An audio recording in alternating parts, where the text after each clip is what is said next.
আজকের খুতবার আলোচ্য বিষয় নবী জীবনের রাজনৈতিক অধ্যায় এক, প্রশাসকদের প্রতি মহানবীর মহাবাণী।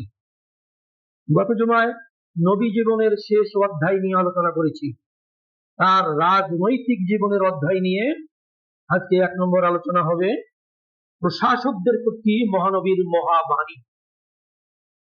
এই বিষয়ের উপরে আমি 10টি হাদিস পাঠ করে অনুবাদ করব, 2-1টি হাদিসের হয়তো ব্যাখ্যা সহ আলোচনা পেশ করব ইনশাআল্লাহ। ওয়ামা তৌফিকি ইল্লা বিল্লাহ আলাইহি তাওয়াক্কালতু ওয়া ইলাইহি উনীব। তার আগে আপনারা সকলেই জানেন এখন স্যাটেলাইটের যুগ। নেপালে যে মহাপ্রলয় হয়ে গেল, এখন ভারতীয়রা নিজেরাই এটাকে মহাপ্রলয় বলেছেন। আজকের খবরে শুনলাম যে হিমবাহ ভেঙ্গে জলস্রোতে পাহাড় ধসে মাটি পাথর, দালান কোঠা, বাড়ি ঘর, জনপদ, ব্রিজ, কালভার্ট ইত্যাদি সব ভেঙ্গে পড়ে চুরমার করে দিয়ে একদম ধ্বংসলীলায় পরিণত করে দিয়েছে। কাঠমান্ডু থেকে অনতি দূরে কয়েকটি জেলা, এর মধ্যে একটা রাষ্ট্রীয় জেলা। কোত্থেকে আসলো, কিভাবে আসলো, কে করলো, কখন হলো, কেউ জানতো না। অনেক পর্যটক সেখানেই ছিলেন, তারাও বুঝতে পারেননি। কোনো বৃষ্টি নেই, কোনো ঝড় ঝঞ্ঝা নেই, হঠাৎ করে নেমে আসলো হিমবাহ ভেঙ্গে চলে আসলো কাদা মাটি। আপনারা সবাই দেখেছেন, আমরাও দেখেছি। সেই নেপালের জনপদকে শেষ করে দিল, কয়েকটি জনপদ, কয়েকটি জেলা। এটাকে তারা বলছে মহাপ্রলয়। অথচ আল্লাহ রাব্বুল আলামিন সূরা আল কারিয়ায় বলছেন আল কারিয়া মহাপ্রলয়। মাল কারিয়া, মহাপ্রলয় কি? ওয়ামা আদরাকা মাল কারিয়া। নবীকে প্রশ্ন করা হলো, হে নবী, আপনি কি মহাপ্রলয় সম্পর্কে জানেন? কি জিনিস সেটা? এটা তো সামান্য ব্যাপার, কিছুই নয়। মহাপ্রলয় হচ্ছে কিয়ামত, যেদিন এই গোটা বিশ্ব, এই গোটা ব্রহ্মাণ্ড একদম ওই রকম পানি জলরাশির মতো, কাদামাটির মতো পাথর ভেঙ্গে চুরমার হবে। বড় বড় উঁচু উঁচু বিল্ডিং গুলি, পাহাড় পর্বত গুলি সব ভেঙ্গে চুরমার হবে।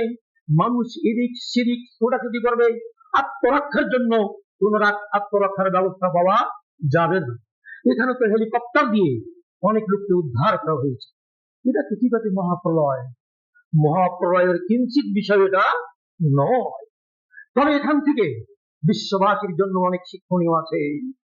আমরা যতদিন এ ধরনের পাপাচারে লিপ্ত হব, জুলুম, অন্যায়, অত্যাচার, ব্যভিচার, বেহায়াপনা, সুদ, ঘুষ, হারাম উপার্জন ইত্যাদিতে যতদিন আমরা অগ্রসর হতে থাকবো, এ ধরনের কিছু সামান্য নমুনা আল্লাহ রাব্বুল আলামিন বিশ্ববাসীকে দেখিয়ে সতর্ক করবে যে তোমরা সতর্ক। যেমন নেপালের কয়েকটি জেলাকে ধ্বংস করে দিয়ে আল্লাহ নেপালবাসীকে, ভারতবাসীকে, তিব্বতের চীনের লোকজনকে, অর্থাৎ গোটা বিশ্বের লোকজনকে আল্লাহ রাব্বুল আলামিন সতর্কবার্তা দিলেন যে তোমরা এখান থেকে সতর্ক হয়ে যাও, শিক্ষা গ্রহণ করো, ইবরত অর্জন করো, ইবরত হাসিল করো, অর্থাৎ শিক্ষা অর্জন করো। আল্লাহ রাব্বুল আলামিন জনপদগুলিকে হেফাজত করুন।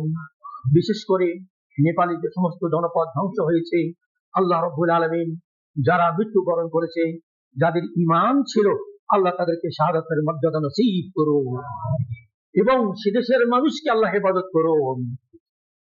সেই সাথে সাথে পৃথিবীর সমস্ত মানুষকে এই সব ধ্বংসলীলা থেকে আল্লাহ রক্ষা করুন, আমিন।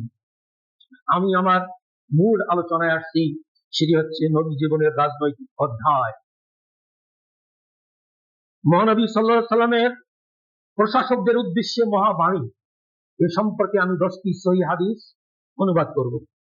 1, عن معقل بن يسار قال سمعت رسول الله صلى الله عليه وسلم يقول ما من وال يلي رعية من المسلمين ফায়ামুত ওয়া হুয়া গাশুল লাহুম ইল্লা হারামাল্লাহু আলাইহিল জান্নাহ। রাওয়াহুল বুখারী ওয়া মুসলিম। মাআকাল বিন ইয়াসার রাদিয়াল্লাহু তাআলা আনহু থেকে বর্ণিত, তিনি বলেন, রাসূল সাল্লাল্লাহু আলাইহি সাল্লামকে আমি বলতে শুনেছি, রাসূল সাল্লাল্লাহু আলাইহি সাল্লাম বলেছেন, আল্লাহ রাব্বুল আলামিন যাকে প্রশাসকের দায়িত্বে নিযুক্ত করবেন, অর্থাৎ আল্লাহ রাব্বুল আলামিন যাকে যে অঞ্চলের যে দেশের জনগণের দায়িত্বশীল বানাবেন, আর সেই দায়িত্বর্পিত ব্যক্তিরা যদি জনগণের কর্তৃক অন্যায় করেন, জুলুম করে, অন্যায়ভাবে অর্থ উপার্জন করে আত্মসাৎ করে, এই অবস্থায় মৃত্যুবরণ করে, রাসূল সাল্লাল্লাহু আলাইহি সাল্লাম বলেছেন, আল্লাহ সুবহানাহু ওয়া তাআলা সেই সব শাসকদের উপরে জান্নাতকে হারাম করে দিয়েছে। আমরা একটু খুঁজে দেখি, পৃথিবীতে এরকম শাসক কেউ নাই।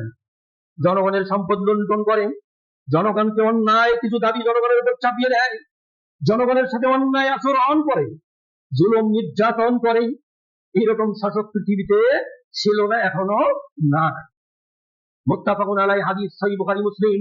যদি এইরকম শাসক নিযুক্ত হয়, তাহলে আল্লাহ ওই সব শাসকদের উপরে, রাসূল বলেছেন, জান্নাত হারাম করবে। সে শাসক যতবার হজ করুক, উমরা করুক, যত ভালো কাজ করুক, যত ধরনের মানুষকে আকৃষ্ট করার জন্য বিভিন্ন ধরনের পদ্ধতি অবলম্বন করুক না কেন, যদি সাধারণ জনগণের উপর কোন জুলুম, অন্যায়, অবিচার, অত্যাচার করে থাকে, এই অবস্থায় যদি সে মৃত্যুবরণ করে, তাহলে সেই শাসকের উপর জান্নাত হারাম হয়ে যাবে। এখানে এই হাদিসে আত্মসাৎকারী বলতে কাকে বোঝানো হয়েছে? আত্মসাৎকারী বলতে ব্যাখ্যায় আসছে লুণ্ঠনকারী। যে সমস্ত শাসকেরা জনগণের সম্পদ লুণ্ঠন করে, লুণ্ঠনের পদ্ধতি অনেক কিছু আছে, আপনারা ভালো জানেন, বিশ্লেষণ করলে পাবেন, আমি অত বিশ্লেষণে যাচ্ছি না। অথবা তাদের উপর জুলুম করছে, অথবা তাদের অধিকার থেকে তাদেরকে বঞ্চিত হচ্ছে। সাধারণ জনগণের মৌলিক অধিকার কয়টি? 5টি। অন্ন, বস্ত্র, শিক্ষা, চিকিৎসা, বাসস্থান। কয়টা? এই 5টি মৌলিক অধিকার জনগণের। এই 5টি মৌলিক অধিকার থেকে যদি তাদেরকে বঞ্চিত করা হয়, তাহলে ওই শাসক হচ্ছে গাছ। মানে কি? গাছ মানে হচ্ছে লুণ্ঠনকারী। এই লুণ্ঠনকারী শাসকের জন্য আল্লাহ জান্নাত হারাম করে দিয়েছে। এই মৌলিক অধিকার থেকে বঞ্চিত আমাদের বাংলাদেশের লোক আছে কি আছে না? অনেক লোক এই মৌলিক অধিকার থেকে বঞ্চিত। আজ আপনি শিক্ষালয়ে যান, অন্ন, বস্ত্র এটা বাদেই দিলাম, যার যতটুকু রিজিক আছে খাচ্ছে, নাই রিজিক উপোস থাকছে, কিছু মানুষ তাদেরকে সাহায্য সহযোগিতা করছে, কাপড় চোপড় দিচ্ছে। শিক্ষার ব্যাপারে দেখুন কত দুর্নীতি চলছে, শিক্ষা ব্যবস্থাকে ধ্বংস করে দেওয়া হচ্ছে, চিকিৎসা ব্যবস্থায় ত্রুটিও ঠিক নেই, একদম বিধ্বস্ত অবস্থা। মাঝে মধ্যে লাইভ দেখায় কিছু কিছু ইউটিউবার এবং ফেসবুকওয়ালারা আমাদের রংপুর সরকারি মেডিকেলের অবস্থা দেখুন আপনারা নিজেরাই। কতজন সুচিকিৎসা পাচ্ছেন, দালালদের কত দৌরাত্ম্য, কিছু অসৎ ডাক্তার, সবাই না, কিছু অসৎ ডাক্তারদের আবার জুলুম নির্যাতন, এখানে চিকিৎসা হবে না, যাও অমুক জায়গায়, আমি লিখে দিচ্ছি 50% তোমার কমিশন হবে। এভাবে মানুষের উপর সম্পদ লুণ্ঠন করতেছে, অন্যায়ভাবে সম্পদ গ্রাস করতেছে। এরাও শাসকের অন্তর্ভুক্ত। শাসক শুধু একাই প্রধানমন্ত্রী, রাষ্ট্রপতি নয়, সবগুলি নিয়ে যারা বড় বড় চেয়ার দখল করে আছে, এরাও সবাই ওই শাসকের একটা অংশ, একটা খুঁটি, একটা পিলার, এটাও শাসকের অন্তর্ভুক্ত। অতএব শাসকরা যদি এই 5টি মৌলিক অধিকার থেকে জনগণকে বঞ্চিত করে, আল্লাহ রসুলের ভাষায় আল্লাহ রাব্বুল আলামিন ওই সমস্ত লুণ্ঠনকারী শাসকের উপর জান্নাত হারাম করে দিয়েছেন। 2 নম্বর হাদিস, ওই মাআকাল বিন ইয়াসার থেকে বর্ণিত, তিনি বলেন, সামি'তু রাসূলুল্লাহ সাল্লাল্লাহু আলাইহি ওয়াসাল্লাম ইয়াকুল, মা মিন আবদিন ইয়াস্তারিল্লাহু রাইয়াতান ফালাম ইয়াহুতহা বিনাসিহাতিন ইল্লা লাম ইয়াজিদ রায়হাতাল জান্নাতি। মুত্তাফাকুন আলাইহি, হাদিস বুখারী মুসলিম। তিনি বলেন, আমি রাসূলকে বলতে শুনেছি, আল্লাহ রাব্বুল আলামিন যাকে জনগণের দায়িত্বে নিযুক্ত করবেন, আর সে যদি জনগণের কল্যাণকর বিষয়গুলি নিরাপত্তা না দেয়, নিরাপত্তা দিতে ব্যর্থ হয় বা দায়িত্ব পালন না করে, জনগণের নিরাপত্তা দিতে ব্যর্থ হয়, দায়িত্ব পালন না করে, সে জান্নাত যাওয়া তো দূরের কথা, জান্নাতের সুঘ্রাণও পাবে না। হাদিস সহিহ বুখারী।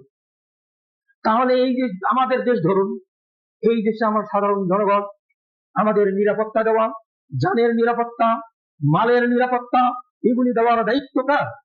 রাষ্ট্রপ্রধানের, সরকারের। সরকার যদি এটিতে ব্যর্থ হয়, তাহলে জান্নাত যাওয়া তো দূরের কথা, জান্নাতের সুঘ্রাণও পাবে না। গত শুক্রবার প্রকাশ পেল, তার আগের রাতে বাসার ছাদের উপরে ইয়াবা করেরা ইয়াবা খাচ্ছে, বাস এটাকে বাধা দিতে গিয়ে, যেটা শোনা গেছে, আসল রহস্যটা আমরা বলতে পারবো না। গোয়েন্দা বিভাগ আছে, সরকারের অনেক আপনার প্রশাসক আছে, তারা এইগুলি তথ্য বের করতে পারবে, ইচ্ছা যদি সদিচ্ছা থাকে তো তথ্য বের করতে পারবে। যাতে হিন্দু পরিবার, ভদ্র পরিবার, বাধা দিয়েছে, মাস্টার সাহেব গিয়ে তাকে হত্যা করেছে, স্ত্রী গেছে তাকে হত্যা করেছে, মেয়ে গেছে তাকে হত্যা করেছে, শিশু বালক একটা পঞ্চম শ্রেণীর ছাত্র তাকে হত্যা করেছে, একদম পরিবারটাকে নিঃশেষ করে দিয়েছে সামান্য ইয়াবা। এটার বাধা দিতে গিয়ে আজ অন্যায় আমাদের সমাজে একদম সাইলাভ হয়ে গেছে। আপনি ভালো মানুষ, বাধা দিতে যাবেন, আপনার জানের কোনো নিরাপত্তা নেই, আপনার আমার প্রত্যেকেরই নিরাপত্তা দেওয়ার দায়িত্ব কার? প্রশাসনের, সরকারের। অথচ প্রতিটা জেলায়, ইউনিয়নে, আপনার প্রতিটা থানায়, প্রতিটা জেলায়, প্রতিটা বিভাগে এই ধরনের বিভিন্ন শাসক নিযুক্ত করা হয়েছে। আর এই শাসকেরা যদি তাদের দায়িত্ব পালন না করে, এর রহস্য যদি বের না করে, তাদেরকে যদি উপযুক্ত শাস্তি দেওয়া না হয় অপরাধীদেরকে, তাহলে তো এই ধরনের অন্যায়, হত্যা, জুলুম, নির্যাতন অপরাধীরা করেই যাবে। সে কারণেই কিন্তু এই যত উচ্ছৃঙ্খলা তৈরি হচ্ছে আজ ইয়াবার কারণে, জুয়ার কারণে, বিভিন্ন খেলা, এই যে ফুটবল খেলা হলো জুয়া, এই যে বিভিন্ন কারণে আজ উচ্ছৃঙ্খলতা বৃদ্ধি পাচ্ছে। এগুলিকে দমন করার জন্য বিভিন্ন দুর্নীতি দমন কমিশনও আছে। আবার এই দুর্নীতি দমন কমিশনের যাদেরকে প্রধান দায়িত্বে দেওয়া হয়েছে, তারাও আবার করে দুর্নীতি। এগুলো ইতিহাস আমাদের দেশে, আপনাদের আমাদের অনেকেরই জানা, কিন্তু এগুলি বন্ধ না হওয়া পর্যন্ত আমাদের দেশে কখনো সুশাসন প্রতিষ্ঠিত হবে না। হাদিস নম্বর 3, عن عائذ بن عمرو قال سمعت رسول الله صلى الله عليه وسلم يقول إن شر الرعاية الحطمة رواه مسلم। হাদিস সহিহ মুসলিম। রাসূল সাল্লাল্লাহু আলাইহি ওয়াসাল্লামকে বলতেছে, তিনি আয়েশ বিন আমর থেকে বর্ণিত, তিনি বলেন, আমি রাসূল সাল্লাল্লাহু আলাইহি ওয়াসাল্লামকে বলতে শুনেছি, নিকৃষ্ট শাসক সেই শাসক যে জনগণের উপর জুলুম করে। নিকৃষ্ট শাসক সেই শাসক যে জনগণের উপর জুলুম করে, সাধারণ জনগণের উপর কি করে? জুলুম করে। আজ জুলুম কি? অনেক জুলুম এখন আমাদের সমাজে। এটার দাম বেশি, এটার কি কর বেশি, ভ্যাট বেশি, এটার দাম বেশি। আজ বিদ্যুতের জন্য রিসার্চ করা হলো, 7 দিন পরে বিদ্যুৎ শেষ। এই যে বিভিন্ন ধরনের, আমি কয়টা উদাহরণ দেবো, আপনারা আমার চেয়ে অনেক কিছু ভালো জানেন। এই যে বিভিন্ন ধরনের জুলুম, নির্যাতন, অত্যাচার সাধারণ জনগণের উপরই করছে। আর যারা উপরওয়ালা তারা তো ভালোই আছে, আমরা সাধারণ জনগণ। এই সাধারণ জনগণের উপর যারা অত্যাচারী শাসক নিযুক্ত হবে, আল্লাহ রাব্বুল আলামিন এই অত্যাচারী শাসকদের সম্পর্কে রাসূল সাল্লাল্লাহু আলাইহি ওয়াসাল্লাম বলছেন, এরা হচ্ছে পৃথিবীর বুকে সবচেয়ে নিকৃষ্ট শাসক। এদেরকে আল্লাহর নবীর ভাষায় নিকৃষ্ট বলা হয়েছে। 4 নম্বর হাদিস, আয়েশা রাদিয়াল্লাহু তাআলা আনহা قالت قال رسول الله صلى الله عليه وسلم, ভালো শাসক, ভালো জনগণদের উপর আল্লাহ রাব্বুল আলামিনের রাসূল আজ থেকে 1400 বছর আগে দোয়াও করে গেছেন, দোয়া করেছেন উম্মতের জন্য। যেমন আয়েশার হাদিস থেকে প্রমাণিত, তিনি বলেন, রাসূল সাল্লাল্লাহু আলাইহি ওয়াসাল্লাম বলেছেন, আল্লাহুম্মা মান উলিয়া মিন আমরি উম্মতি শাইআন ফাশাক্কা আলাইহিম ফাশতুক আলাইহি। নবী দোয়া করলেন, হে আল্লাহ, আমার উম্মতের মুসলমানদের উপর যাদেরকে শাসক নিযুক্ত করা হবে, আর ওই শাসকরা যদি আমার উম্মতের উপর কি করে? কোন কঠোরতা চাপিয়ে দেয়, কোন জুলুম, অন্যায়, অবিচার চাপিয়ে দেয়, হে আল্লাহ, তুমি ওই শাসকের উপর কি করিও? কঠোরতা অবলম্বন করি। হয়তো এই আল্লাহ নবীর দোয়া কবুল হয়ে দুনিয়াতেও কঠোরতা তাদের উপর আসবে, যেমন আমাদের প্রমাণ আছে দেশ ছাড়ি পালাতে হয়েছে, ঠিক তেমনি ভাবে আল্লাহ রাব্বুল আলামিন ইচ্ছা করলে দুনিয়ায় না দিয়ে পরকালে কঠোরতা তার উপর করবেন। রাসূল আরো দোয়া করলেন, আমার উল্লিয়া মিন আমরি উম্মতি শাইআন, যে সমস্ত শাসকের উপরে আমার উম্মতের দায়িত্ব অর্পণ করা হয়, ফারাফাকা বিহিম, শাসকরা যদি সাধারণ জনগণের উপর দয়ার্দ্র হয়, তাদের উপর কি ন্যায় পরায়ণতা অবলম্বন করে, বিহি, হে আল্লাহ আপনিও কিয়ামতের দিন তার উপর দয়াশীল হন। তাহলে শাসকের জন্য, সাধারণ জনগণের জন্য আল্লাহ রাসূল দোয়া করে গেছেন আজ থেকে 1400 বছর আগেই। অতএব শাসক যদি কষ্ট দেয়, শাসক যদি এ ধরনের বিপদজনক হয়, তাহলে আপনি আমি কোথায় যাব? যাওয়ার আমাদের জায়গা নেই। সেজন্য আল্লাহ রাসূলের এই দোয়াটা প্রযোজ্য। তাদের উপর আল্লাহ রাব্বুল আলামিন কি করুন? কঠোরতা অবলম্বন করুন, অথবা তারা যদি দয়ার্দ্র হয় জনগণের প্রতি, আল্লাহ রাব্বুল আলামিন তাদেরকে কি করুন? রহমত করুন এবং তাদের কল্যাণ সাধিত করুন। মুহাম্মদ সাল্লাল্লাহু আলাইহি ওয়াসাল্লাম এই দোয়া করে গেছেন। পঞ্চম হাদিস আন আব্দুল্লাহ ইবনে আমর ইবনে আল-আস قال رسول الله صلى الله عليه وسلم إن المقسطين عند الله على منابر من نور عن يمين الرحمن وكلتا يديه يمين الذين يعدلون في حكمهم وأهلهم وما ولوا। হাদিস সহিহ মুসলিম। আব্দুল্লাহ ইবনে আমর ইবনে আল-আস থেকে বর্ণিত, তিনি বলেন রাসূল সাল্লাল্লাহু আলাইহি ওয়াসাল্লাম বলেছেন, নিশ্চয়ই নেককার শাসক, ইনসাফকারী শাসক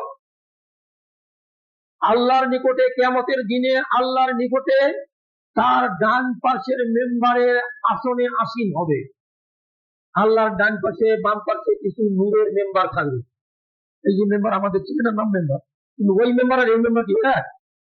নূরের মেম্বার থাকবে। ওই নূরের মেম্বারে আল্লাহ রাব্বুল আলামিন ন্যায় পরায়ণ শাসকদেরকে সেই আসনে আসীন করবেন আল্লাহর ডান দিকে। এ পরক্ষণ নবী বলছেন, অথচ আল্লাহর দুই হাতেই ডান হাত। ডান হাত মানে রহমতের হাত। ডান হাত মানে কি? রহমতের হাত। আল্লাহর দুই হাতেই কি? ডান। আল্লাহর কোনো বাম নেই।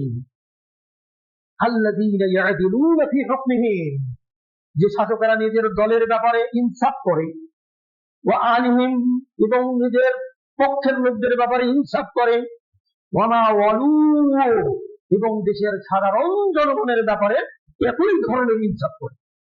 নিজের দলের ব্যাপারে যেমন করে, নিজের পরিবারের ব্যাপারে যেমন করে ইনসাফ, ঠিক অন্যান্য সাধারণ জনগণের ব্যাপারেও একই ধরনের ইনসাফ করে। ওই সমস্ত শাসকেরা আল্লাহ রাব্বুল আলামিনের ডাইন দিকের নূরের মেম্বারের উপর আসন গ্রহণ করবে। হাদিস সহিহ মুসলিম।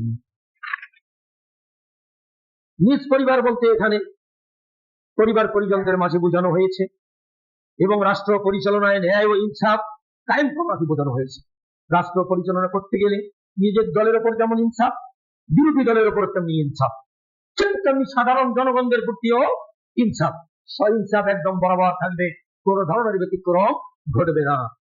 6 নম্বর হাদিস আন আবি সাঈদ আল-খুদরি রাদিয়াল্লাহু তাআলা আনহু قال قال رسول الله صلى الله عليه وسلم ما بعث الله من نبي ولا استخلف من خليفة إلا كانت له بطانة تأمره بالمعروف وتحض عليه وبطانة تأمره بالشر وتحضه عليه والمعصوم من عصمه الله رواه البخاري। আবু সাঈদ খুদরি রাদিয়াল্লাহু তাআলা আনহু বলেন,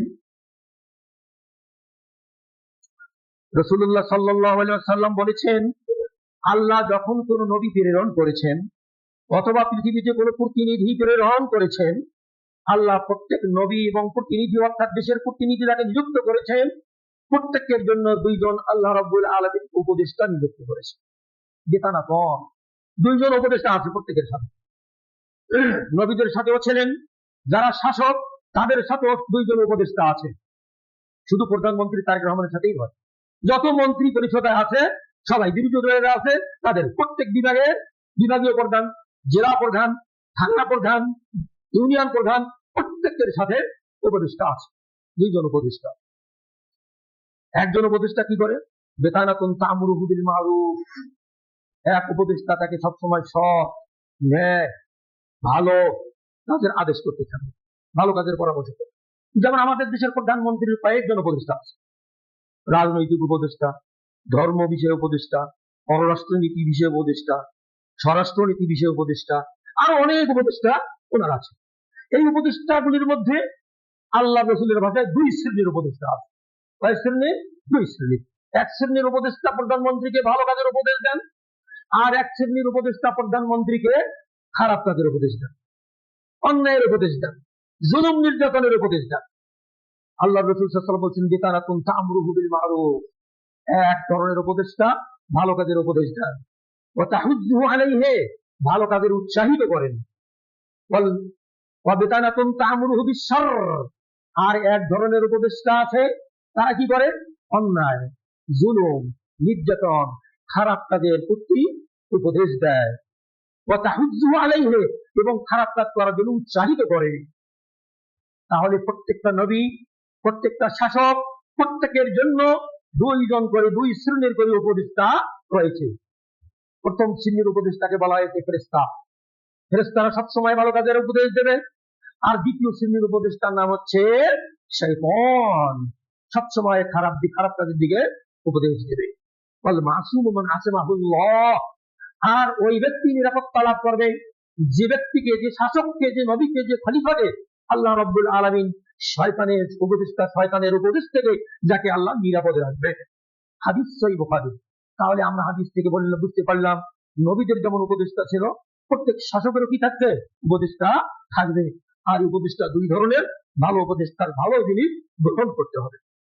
হাদিস 7, عن كعب بن معجرة رضي الله تعالى عنه قال قال رسول الله صلى الله عليه وسلم أعيذك بالله من إمارة السفهاء। কাব বিন উজরা বলেন, রাসূল সাল্লাল্লাহু আলাইহি ওয়াসাল্লাম আমাকে লক্ষ্য করে বললেন, কাব বিন উজরা, আমি তোমাকে আল্লাহর কাছে সুপর্দ করলাম, নিরাপত্তায়, আল্লাহর নিরাপত্তায় দিলাম। কিসের থেকে? মিন ইমারাতিস সুফাহা, মূর্খ নিকৃষ্ট নেতৃত্ব থেকে, অন্যায় অবিচার নিকৃষ্ট নেতৃত্ব থেকে আমি তোমাকে আল্লাহর নিকট সুপর্দ করলাম। আল্লাহ যেন তোমার দ্বারা নিকৃষ্ট নেতৃত্ব না দেন। ক্বালা ওয়া মা যাকা ইয়া রাসূলুল্লাহ, সাহাবী জিজ্ঞেস করলেন, ওটা আবার কেমন নিকৃষ্ট নেতৃত্ব? ক্বালা, রাসূল বললেন, উমারাউ সায়াকুনু মিন বাদি, আমার মৃত্যুর পর অনেক নেতা নেত্রীর আবির্ভাব ঘটবে। মান দাখালা আলাইহিম ফাসাদ্দাকাহুম বিসিদকিহিম, যারা তাদের সংস্পর্শে যাবে, তাদের কথা মতো চলবে এবং তাদের মিথ্যাকে সত্য বলে গ্রহণ করবে। ওরা মিথ্যা বলতেছে, ওই আমিররা, ওই নেতারা, এরা নিজের কাজ, নিজের স্বার্থ হাসিলের জন্য তাদের কাছে গিয়ে তাদের মিথ্যাটাকেই তারা বলতেছে সত্য, এরা বলতেছে কি? সত্য গ্রহণ করতেছে। ওয়া আ'আনাহুম আলা যুলমিহিম, শাসকরা যত জুলুম করে সেই জুলুমের সহযোগিতা করে। এর আগে প্রশাসনের লোকেরা সহযোগিতা করে নাই, তারা তখন বিদেশে ভালোভাবে আছে, আল্লাহর রহমতে, ওদের প্রতি আল্লাহ রহমত করেছে, ভালোভাবে আছে, সম্মানের সাথে আছে। ওয়া আ'আনাহুম আলা যুলমিহিম, জনগণের, সাধারণ জনগণের জুলুমের উপর কি করে? তারা সহযোগিতা করে। ফালাইসু মিন্নি ওয়া লাস্তু মিনহুম, রাসূল বলেন, আমি তাদের অন্তর্ভুক্ত নই, ওই শাসকেরাও আমার অন্তর্ভুক্ত নয়, অর্থাৎ তারা আমার উম্মত নয়। যতই মুসলিম নাম লেখাক না কেন, তারা আমার উম্মতভুক্ত নয়। পরক্ষণে রাসূল বলেন, ওয়ালাই ইয়ারিদা আলাইয়াল হাউজ, এমনকি তারা কিয়ামতের দিন যখন পিপাসার্ত হবে, সব উম্মত আমার হাউজে কাউসারের কাছে এসে পানি পান করবে, তারা আমার হাউজে কাউসারের ধারে কাছে আসতে পারবে। ওয়ালাই ইয়ারিদা, কখনো আসতে পারবে না হাউজে কাউসারের কাছে। অনুরূপভাবে ওয়া লাম ইয়াদখুল আলাইহিম, যে ব্যক্তি ওই জালেম শাসকের কাছে যাবে না, ওয়া লাম ইউসাদ্দিকহুম, তাদের মিথ্যাগুলিকে সত্য বলবে না, বিকাযবিহিম ওয়া লাম ইউইনহুম আলা যুলমিহিম, তাদের অন্যায় অবিচার জুলুমে সহযোগিতা করবে না, ফাউলাইকা মিন্নি, ওই সমস্ত জনগণ, এরা আমার দলের জনগণ, ওয়া আনা মিনহুম, এবং আমিও তাদের দলের। রাসূল বলছেন, এই জালেম শাসকের যারা মিথ্যাগুলিকে সত্য বলবে না, মিথ্যা বলবে এবং তাদের অন্যায় সহযোগিতা করবে না, বরং বিরোধিতা করবে, রাসূল বলছেন, ওরা আমার দলের, আমিও তাদের দল। ওয়া উলাইকা ইয়ারিদুনা আলাইয়াল হাউজা, এই ধরনের লোকেরাই যারা মাজলুম, এই মাজলুম শ্রেণীর আমার উম্মতেরা কিয়ামতের দিন আমার হাউজে কাউসারের কাছে এসে পানি পান করবে। হাদিস সহিহ, তিরমিজি, আহমদ, নাসাই, হাদিসের সনদ সহিহ।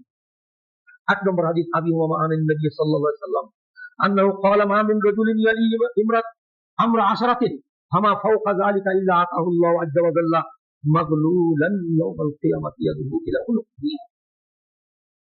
আবি হুমামা বাহিনী নবী থেকে বর্ণনা করেন, তিনি বলেন, রাসূল সাল্লাল্লাহু আলাইহি ওয়াসাল্লাম বলেছেন, আল্লাহ যদি কোনো ব্যক্তিকে 10 ব্যক্তির জন্য কি করে? আমির নিযুক্ত করে, শাসক নিযুক্ত করে, অথবা তার চেয়ে বেশি মানুষের জন্য। 10 জনের উপরে যদি কেউ শাসক নিযুক্ত হয়, আল্লাহ রাব্বুল আলামিনের দরবারে কিয়ামতের দিনে সেই শাসক উপস্থিত হবে কি অবস্থায়?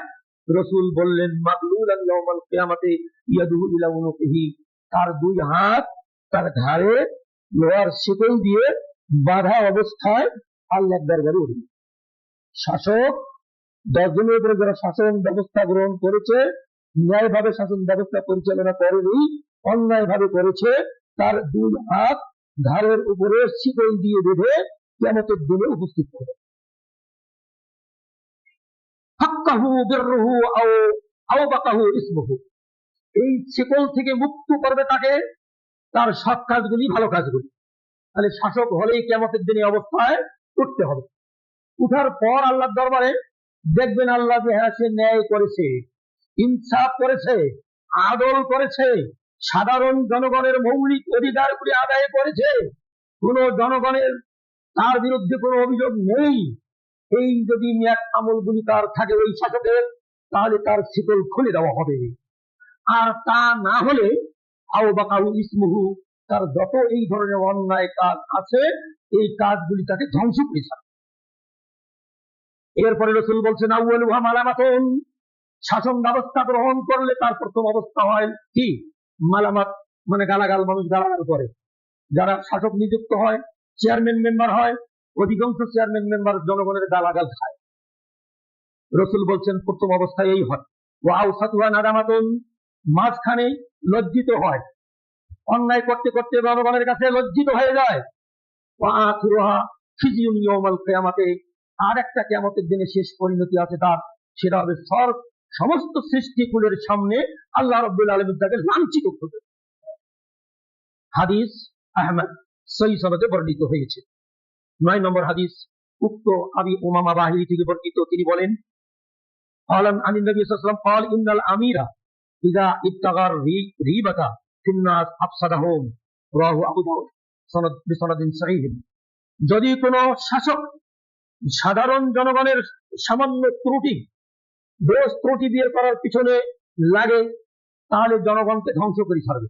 অর্থাৎ দেশে কোনোদিন শান্তি, সমাজে শান্তি বিরাজ করবে না, সমাজে অশান্তি বিরাজ করবে, জনগণ বিপর্যস্ত হয়ে যাবে। অতএব জনগণের সাধারণ দোষ ত্রুটিগুলিকে ধরা যাবে না। অথচ আমাদের সমাজে নিম্ন শ্রেণীর মানুষ, নিম্ন আয়ের মানুষ, দরিদ্র মানুষ, গরিব মানুষ, এরা যদি কোনো কারণে সামান্য কিছু অপরাধ করে, ওদের হাত পা বেঁধে ধরে নিয়ে যাওয়া হয়। আর যারা কলমের এক খোঁজায় 100 কোটি টাকা আত্মসাৎ করে, তাদের কিছুই হয় কি হয় না? অবশ্যই এগুলি চলছে। অতএব সাধারণ জনগণের সাধারণ ত্রুটিগুলিকে, শাসকের কর্তব্য এগুলিকে এড়িয়ে চলা, বড় বড় রাঘব বোয়াল যারা, এদেরকে আইনের আওতায় এনে ইনসাফের সাথে বিচার করে জনগণের সামনে তুলে ধরা, তাহলে জনগণ অটোমেটিক ঠিক হয়ে যাবে। এ সম্পর্কে 10 নম্বর হাদিসটাও আন মুয়াবিয়া থেকে বর্ণিত, তিনি বলেন, ক্বালা রাসূল সামিতু রাসূলুল্লাহ সাল্লাল্লাহু আলাইহি ওয়াসাল্লাম ইয়াকুল, আমি রাসূল সাল্লাল্লাহু আলাইহি ওয়াসাল্লামকে বলতে শুনেছি, ইন্নাকা ইযা তাগাইতা আওরাতিন নাস, হে মুয়াবিয়া, তুমি যদি কখনো শাসক হও, পরবর্তীতে মুয়াবিয়া শাসক হয়েছিলেন, তুমি যদি কখনো শাসক হও, ইন্নাকা ইযা তাবা'তা আওরাতিন নাস, তুমি যদি মানুষের সাধারণ দোষ ত্রুটি খুঁজে খুঁজে বেড়াইতে থাকো, আফসাদতাহুম, তাহলে দেশের জনগণকে তুমি নষ্ট করবা, জনগণ নষ্ট হয়ে যাবে। অর্থাৎ সাধারণ ত্রুটি মুক্ত ত্রুটিগুলিকে তুমি এড়িয়ে চলবা। বড় বড় ত্রুটি যারা করবে, তুমি সেই ত্রুটিগুলি ধরবা, যেগুলি কোরআন এবং হাদিসের অন্যায়, হদযোগ্য অপরাধ। হদযোগ্য অপরাধ মানে অর্থাৎ আল্লাহর পক্ষ থেকেই শাস্তি নির্ধারণ করা হয়েছে। জিনা করলে এই, সুদ খালি এই অবস্থা, ঘুষ খালি এই অবস্থা, কারো অন্যায় অবিচার করলে এই অবস্থা, এই যে শাস্তি করি, এগুলো তোমরা যদি নিশ্চিত না করো, সেমনি সাধারণ ভুল ত্রুটিগুলি যদি তোমরা ধরে এগুলির বিচার করো, তাহলে দেশে বিপর্যয় সৃষ্টি হবে। এমনটি করবে না। আমি উপসংহারে বলতে চাই, রাসূল সাল্লাল্লাহু আলাইহি ওয়াসাল্লাম রাষ্ট্রীয় দায়িত্ব পালনের পাশাপাশি তিনি সমাজ জীবনে বন্ধুদের সাথে সুসম্পর্ক বজায় রাখতেন, এমন তিনি রাষ্ট্রনায়ক ছিলেন। সঙ্গী সাথীদের খোঁজ খবর নিতেন, নিজের স্ত্রী সম্পর্কিত আত্মীয় স্বজনদের সাথে দৃঢ় সম্পর্ক অটুট রাখতেন। আছে আমাদের, কারো ক্ষতি হতে পারে এমন কাজ থেকে তিনি বিরত থাকতেন, পরনিন্দা পরচর্চা হতে বেঁচে থাকতেন। শত্রুদের দেওয়া কষ্টে তিনি মূর্খদের বাড়াবাড়িতে ধৈর্য ধারণ করতেন। শত্রুরা কষ্ট দিচ্ছে, না বুঝে কষ্ট দিচ্ছে, উনি বাড়াবাড়ি করতেন না। মন্দকে মন্দ বলতেন, ভালোকে ভালো বলতেন, সর্বদা মধ্যম পন্থা আচরণ অবলম্বন করেই চলতেন। হাদিস সহিহ বুখারী 39 নম্বর হাদিস। সমাজের দুর্বল শ্রেণীর প্রতি তার করুণা ছিল সর্বাধিক। অর্থাৎ তিনি একজন রাষ্ট্রপতি, সমাজের দুর্বল শ্রেণীর লোকের সংখ্যাই বেশি থাকে। আজ আমাদের বাংলাদেশ যদি আপনি জরিপ করতে যান, তাহলে দেখা যাবে সমাজে 70% লোকই দুর্বল শ্রেণীর লোক, আর 30% আছে কেউ বিভিন্ন স্তরের উপরের স্তরে, এইভাবে আছে। সেজন্য রাসূল বলতেন, আবগুনি ফিদ দুআফা ফাইন্নামা তুরজাকুনা ওয়া তুনসারুনা বিদুআফাইকুম। হাদিস সহিহ আবু দাউদ। রাসূল সাল্লাল্লাহু আলাইহি ওয়াসাল্লাম বললেন, তোমরা আমাকে দুর্বলদের মাঝে খোঁজ করিও। কেননা দুর্বল লোকদের কারণে, সমাজের এই গরিব শ্রেণীর লোকদের কারণে আজকে তোমাদের বড় বড় চাকরি দেওয়া হয়েছে, বড় বড় পদ দেওয়া হয়েছে, সে পদের বিনিময়ে তোমাদের মোটা অঙ্কের অর্থ দেওয়া হচ্ছে, তোমরা ভালোভাবে সংসার পরিচালনা করতেছো, আর ওই গরিব লোকগুলিয়া ওরা কোন রকম করে জীবন পরিচালনা জীবিকা নির্বাহ করছে। গরিবদের কারণে, দেশের গরিবদের কারণে তোমরা রিজিক পাচ্ছ, অথচ গরিবরাই সব সময় মরে। গরিবরা যখন ফসল উৎপাদন করে, উৎপাদন খরচ বেশি, উৎপাদিত হওয়ার পর ফসলের দাম যায় কমে, হাতে চলে যায় কার? যারা এগুলোকে কি করে, মজুতদারি করে, ওদের হাতে চলে গেল। ওরা আস্তে আস্তে বাজারে ছাড়ে, বেশি দামে বিক্রি করে, আবার ওই গরিবরাই কেটে। গরিবরা প্রকৃতপক্ষে গরিবরাই মরে। সেজন্য রাসূল বললেন, ফাইন্নামা তুরজাকুন, গরিবদের কারণেই তোমরা বেতন পাচ্ছ, গরিবের টাকা থেকে তোমরা তাদের বেতন দেওয়া হচ্ছে। তাদের আয়কর, ভূমি কর, বাড়ির কর ইত্যাদি ইত্যাদি অনেক কিছু কর, রাজস্ব আদায় করিয়া তোমাদেরকে বেতন দেওয়া হয়। তখন সারুনা বিদুআফাইকুম, তোমাদের দেশে এই দুর্বল লোকেরা আছে বলেই আল্লাহ রাব্বুল আলামিন তোমাদেরকে সাহায্য করতেছে। আল্লাহ আমাদেরকে খাদ্য দিচ্ছেন, এত জুলুম, এত অন্যায়, এত অত্যাচার, তারপরে আল্লাহ রাব্বুল আলামিন সবাইকে খাওয়াচ্ছেন, তো কোনো আল্লাহ সাহায্য করে যাচ্ছেন। হাদিস আবু দাউদের সহিহ সনদে বর্ণিত। সমাজ সংস্কারে তিনি জনমতের মতকে মূল্যায়ন করতেন। যেমন কাবাঘর নির্মাণের পর রাসূল সাল্লাল্লাহু আলাইহি ওয়াসাল্লাম বললেন যে ইব্রাহিমের ভিত্তির উপর যদি কাবাঘর নির্মাণ করা যেত সেটাই ভালো হতো। অর্থাৎ কুরাইশরা কাবাঘর নির্মাণ করতে গিয়ে হালাল ওয়াক্ত যখন শেষ হয়ে গেল, উত্তর দিকে একটা গোলাকার অংশ, আপনারা দেখেছেন হাতিম নাম, ওটাতে আমরা সবাই সালাত আদায় করেছি, সবসময় করে থাকি। হাতিমের অংশটা কাবারই অংশ ছিল, ওটাকে বাদ দিয়ে কাবাঘর নির্মাণ করলো। রাসূল সাল্লাল্লাহু আলাইহি ওয়াসাল্লাম উনি বললেন, ইব্রাহিমের ভিত্তির উপর নির্মাণ করাই ভালো ছিল। এই কথা বলতে বলতে তিনি আয়েশা সিদ্দিকা রাদিয়াল্লাহু আনহাকে লক্ষ্য করে বললেন, লাউলা কওমুকা হাদিসুন আহাদুহুম বিকুফরিন লানাকাসতুল কাবাতা ফাজআলতু লাহা বাবাইনি, বাবুন ইয়াদখুলুন নাস ওয়া বাবুন ইয়াখরুজুন। হে আয়েশা, তোমার কওমের লোকেরা যদি নতুন নবমুসলিম না হতো, তাহলে অবশ্যই আমি কাবাঘরকে ভেঙে নতুন আঙ্গিকে সাজিয়ে দুটি দরজা করতাম, এক দরজা দিয়ে মুমিনরা ঢুকতো আর এক দরজা দিয়ে মুসল্লিরা বের হতো। কিন্তু তোমার কওমের লোকেরা নতুন মুসলমান ভুল বুঝবে। কি বুঝবে? ভুল বুঝবে মোহাম্মদ এসে কাবাঘর ভেঙে ফেললো, ভুল বুঝবে। সেজন্য ভাই হাদিস সহিহ বুখারী 126 নম্বর হাদিস। 2 নম্বর আরেকটি উদাহরণ, তিনি সাধ্যপক্ষে উম্মতের ঐক্য বজায় রাখার চেষ্টা করতেন, যতখানি হোক না কেন, যাতে কোনো বিশৃঙ্খলার সৃষ্টি না হয়, ঐক্য বজায় রাখার উনি চেষ্টা করতেন। যেমন মুনাফিকদের তৎপরতা মদিনায় খুব বেড়ে গেল, মুনাফিকরা এত উচ্ছৃঙ্খল হয়ে গেল যে আর মুমিনদের থেকে থাকাই অসম্ভব হয়ে যাচ্ছে। তখন উমর ইবনুল খাত্তাব রাদিয়াল্লাহু তাআলা আনহু রাগী মানুষ ছিলেন, তিনি রাসূলুল্লাহ সাল্লাল্লাহু আলাইহি ওয়াসাল্লামের চেহারা মোবারক দেখেই বুঝতে পারলেন যে রাসূল খুবই দুঃখ কষ্টে আছেন এই মুনাফিকদের কাছে। সেজন্য মুনাফিকদের লিডার আপনারা সবাই জানেন, হযরত ওমর বললেন, আপনি অনুমতি দেন। রাসূল সাল্লাল্লাহু আলাইহি ওয়াসাল্লাম বললেন, না, তাতে জনগণ ভাববে মুহাম্মদ তার সাথীদেরকে হত্যা করছে। মুনাফিকদেরকে তো চেনা যায় না, অত মুসলমানের সাথেই থাকে, মানুষ তো মনে করে ওই কি মুসলমান। যেমন আপনারা গতকালকে দেখেছেন, গত বুধবারে দেখেছেন, শত শত নয় হাজার হাজার, মনে হয় কোটি হয়ে গেছে, কোটি কোটি মুসলমান জশ্নে জুলুস পালন করলো। এই যে মিলাদুন নবী, সকল ঈদের সেরা ঈদ, ঈদে মিলাদুন নবী, এটা তো মুসলমান। এদেরকে যদি আপনি হত্যা করেন তাহলে সাধারণ জনগণ বলবে দেখো রে, এই সমস্ত ইমামেরা মৌলানারা মুসলমানদেরকে হত্যা করতেছে। এটা করার কোনো অধিকার আপনারা আমাদের সরকারের অধিকার, এগুলিকে বন্ধ করে দেবো। সরকার তো নিজেই বন্ধ করবে যাচ্ছে অস্তিত্বকে টিকিয়ে রাখার জন্য এগুলিকে ইসলামিক কায়দায় মনে করি নিয়ে, বা ওরাও যোগ দেয়, আর টাকা অর্থ কি লাগে সব দেয়।